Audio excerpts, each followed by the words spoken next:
Hey guys, Matt Lemke here with Gamer Goggles, gamer-goggles.com, and today I am going to flip through the Player Core 2. This is not a full review. I'm not going to go in depth in classes. I'm not going to do in-depth overview of the ancestries. This is really for those of you that haven't seen it, that are thinking about picking it up and want to look at it a little bit before you make your decision. With that said, you can see that a good bit of the book, from 6 to 54, so about 50 pages, is on ancestries and backgrounds.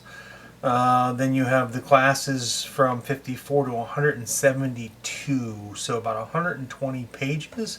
And then you have archetypes from 172 all the way to 222, so about another, 50 pages or so. And then you have one page of new feats, about 30 pages of spells, and 40 pages of treasure, with the largest chunk of that being alchemical items and devices. It goes from 281 to 297, which is roughly, 14-ish pages. That is really kind of fundamental because alchemists in the remaster got one of the better upgrades, I think. I have not played an alchemist. I've GM'd people who have played them, and they seem to get to a point and kind of sputter out, and then don't do a good job of ever picking up the pace again, which makes them not a very versatile class and makes them very difficult to play. Whereas now, we'll get to that in a second. Inside the new ancestries, the ancestries for the Player Core 2 are Catfolk, Hobgoblin, Kobold, Lizardfolk, Ratfolk, Tengu, and Tripki. And the classes, which by now I'm sure we all know, are going to be the Alchemist, Barbarian, Champion, Investigator, Monk, Oracle, Sorcerer, and the Swashbuckler. The two that got the biggest change, I think, were Barbarian and the Investigator. There were some significant changes to the Champion. If you're playing a Champion in Pathfinder 2 and are switching over to the remaster, it's definitely worth looking at how the class has changed. Same thing with the Barbarian. They hit a lot harder. Rage is, I think, a lot better than it used to be. Anyway, like I said, the first 50 or so pages are on the ancestries that I'm not going to dive into too much. If you guys want me to do deep dives on ancestries and heritages, let me know. I think introducing Dragon Blood into this book was an excellent choice for them. I think it's been missing the way I wanted to see it in game for a long time, so I'm very happy that they brought it in. They have Duskwalker, because that's been very popular in Pathfinder, and then they have new backgrounds, or not new, reworked backgrounds to be brought up to the remaster rules. I'm not sure if any of these are actually unique to this book or not. To be honest, I didn't do that level of research for you. So they have the Amnesiac, which I know has been reprinted because before the remaster, I have a friend who's playing an Amnesiac. It's a lot of fun, guys.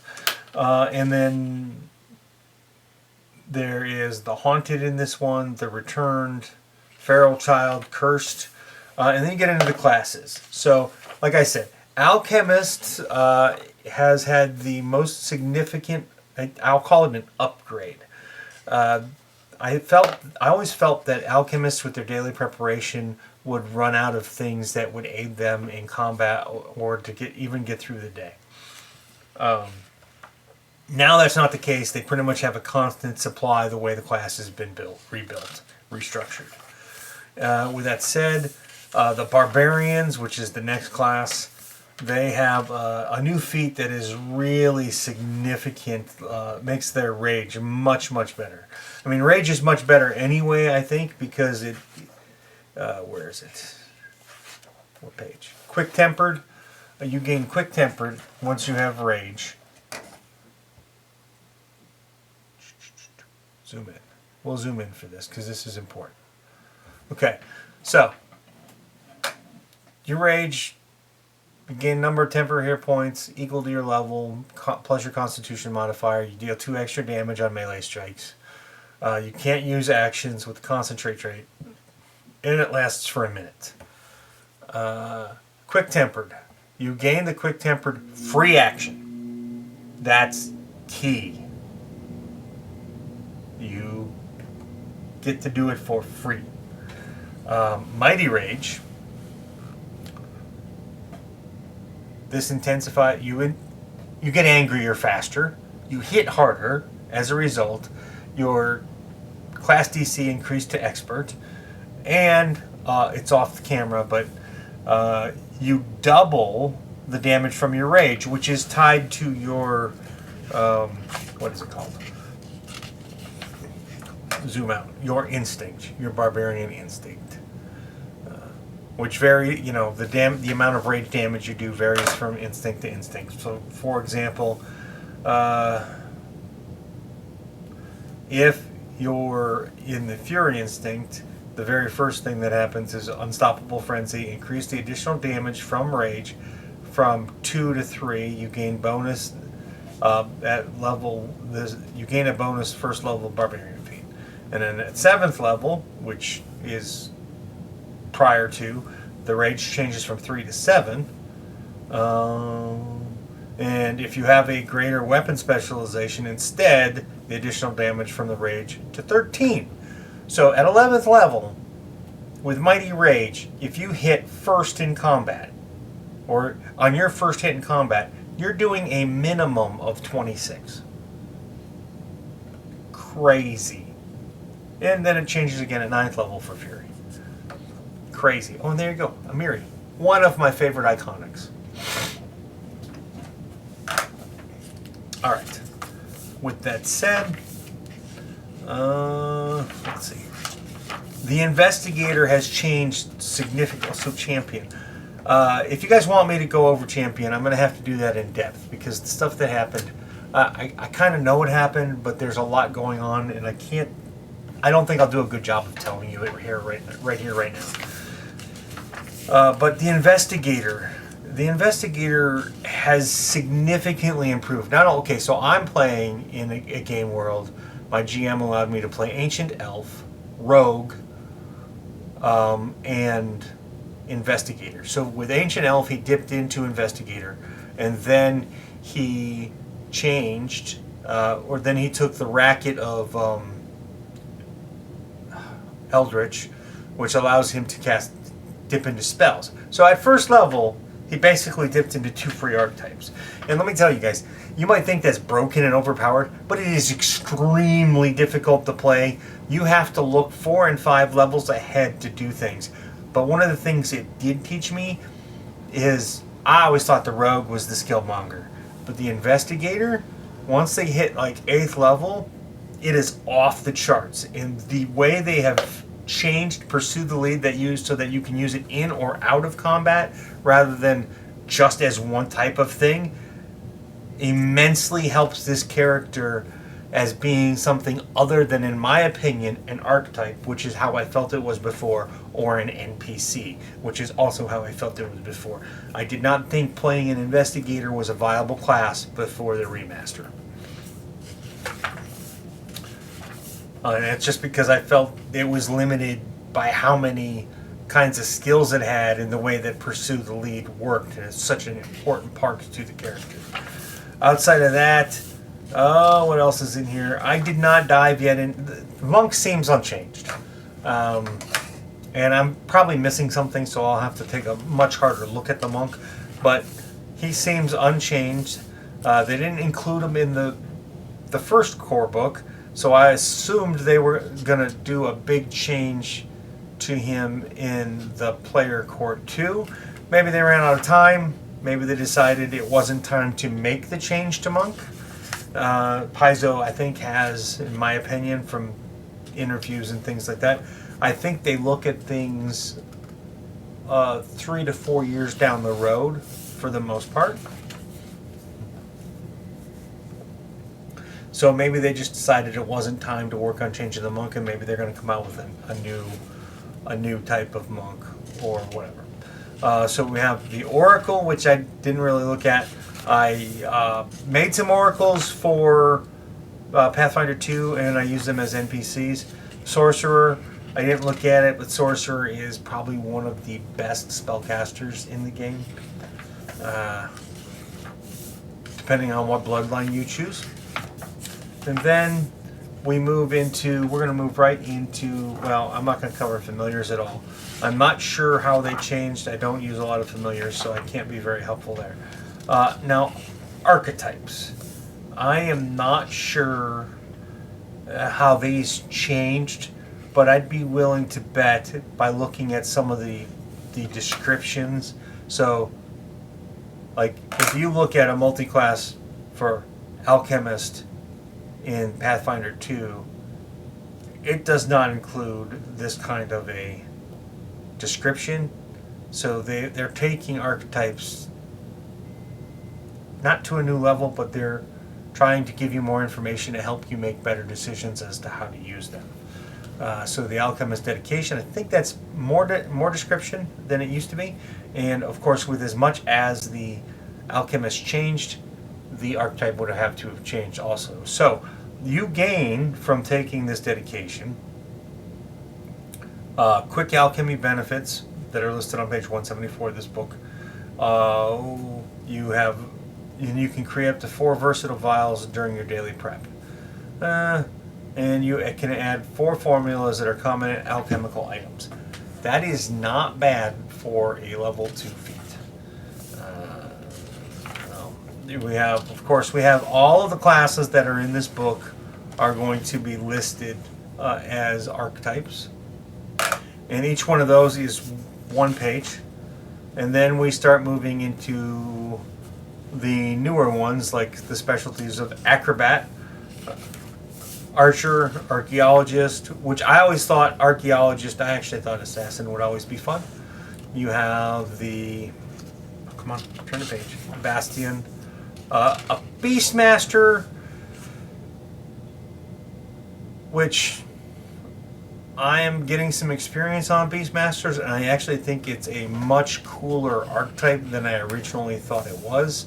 I'm really kind of leaning towards having the telepathic connection to my companions anywhere in the world. I just think it's kind of neat. I don't know how much gameplay it'll see, but it's neat. We have the Cavalier, a celebrity, which might be interesting to do. I don't know. A dual weapon warrior. I'm not sure how fundamental or functional this is, but I suppose this is something you could dip into if you're not a ranger, and it gives you some, or a fighter, a ranger or a fighter, and it'll give you some of the feats.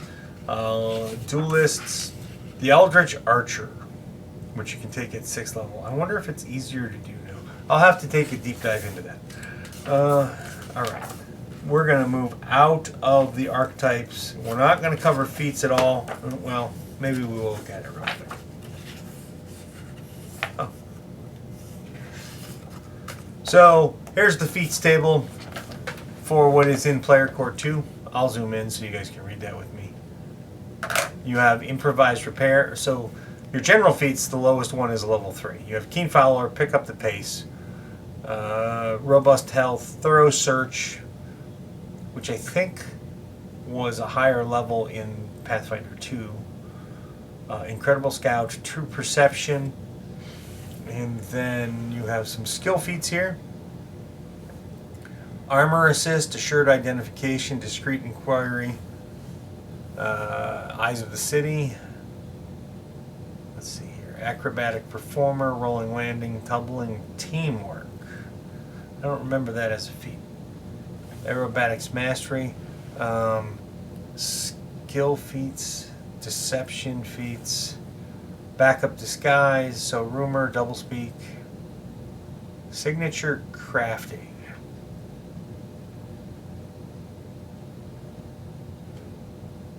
Magic items you create gain quirks. I don't remember that either. Alright. That is the chart. Oh, I guess the chart's on more here. So I thought there was a little bit more. Let's see here. Intimidation feats. You've got Terrifying Resistance, Battle Planner. There was one feat. Maybe it moved up in the player core. Because we haven't converted our characters over to the remaster yet because we were waiting for this book.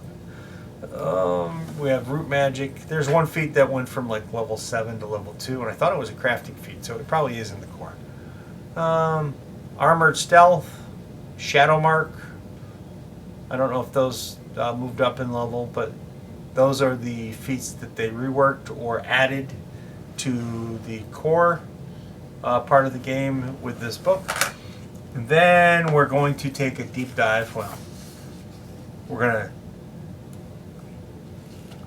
not going to look at spells. If you guys want a deeper look at the spells, I can go over them at a later time. I don't see a need for it. Most of these spells were in the first edition of the game. They may have been renamed and reworked for the new licensing and language of the game and the way it's going to move in the future. But effectively, a lot of the spells do the same thing with some minor changes.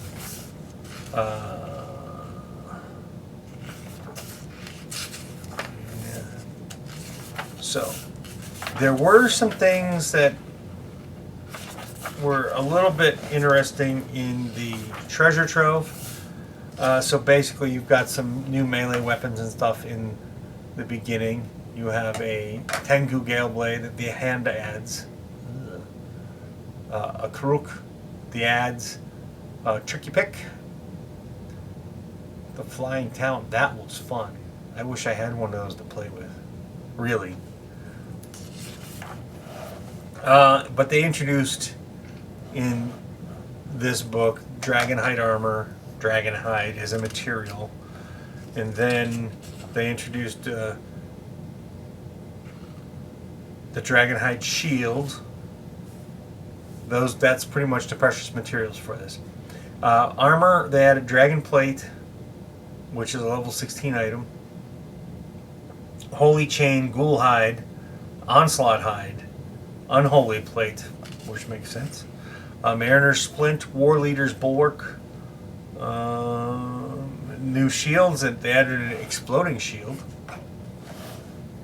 Or, I mean, it's in this book, I should say. Magic Within is wooden shield. Lashes out at your foes as it is destroyed. They take 46 piercing damage in a 15-foot cone. They added Medusa's Scream.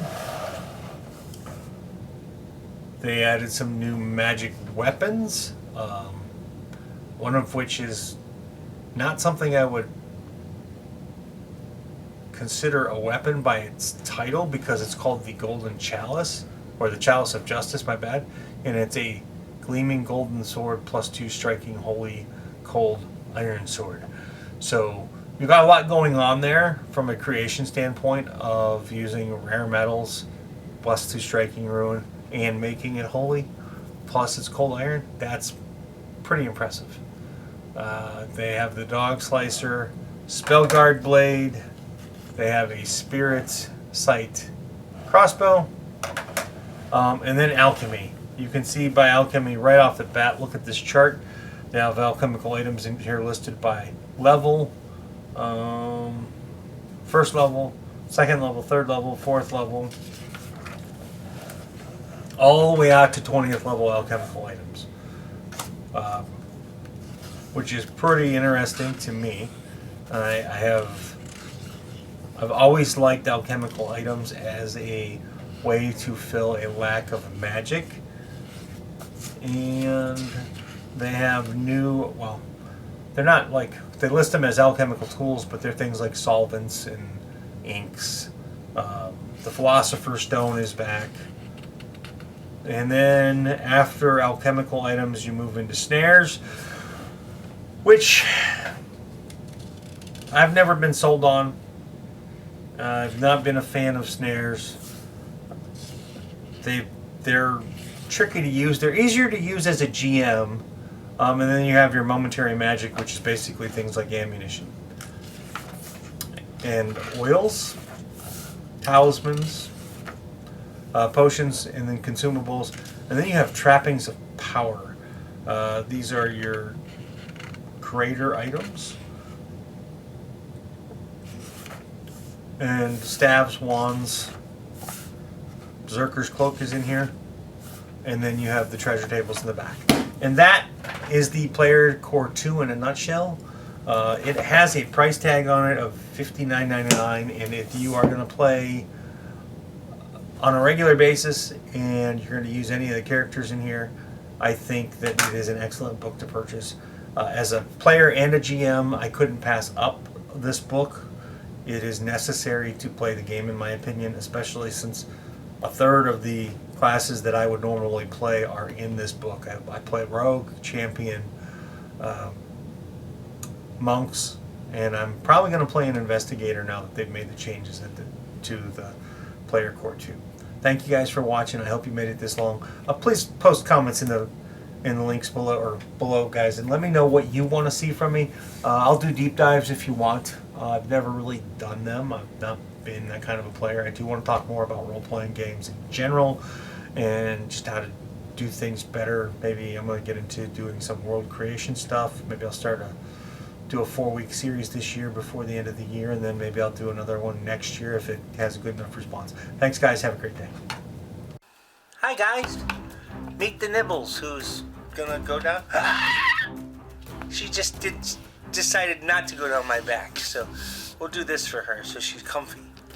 Thanks for watching my video, and I appreciate it. Please hit the like button and share it if you know somebody who might be interested. And of course, there's always Twitter and the Facebook thingy, and soon I have a newsletter coming. That'll be down there or in a link below, and my kitty cat loves that idea. So anyway, there was one more thing. Oh yeah, subscribe. Be a part of my community, our community. Let's make it grow together. See you guys at a con somewhere, or a local store, or if I'm driving through the country, maybe a game club. I don't know. You're not going to go knock down my camera. Bye, guys.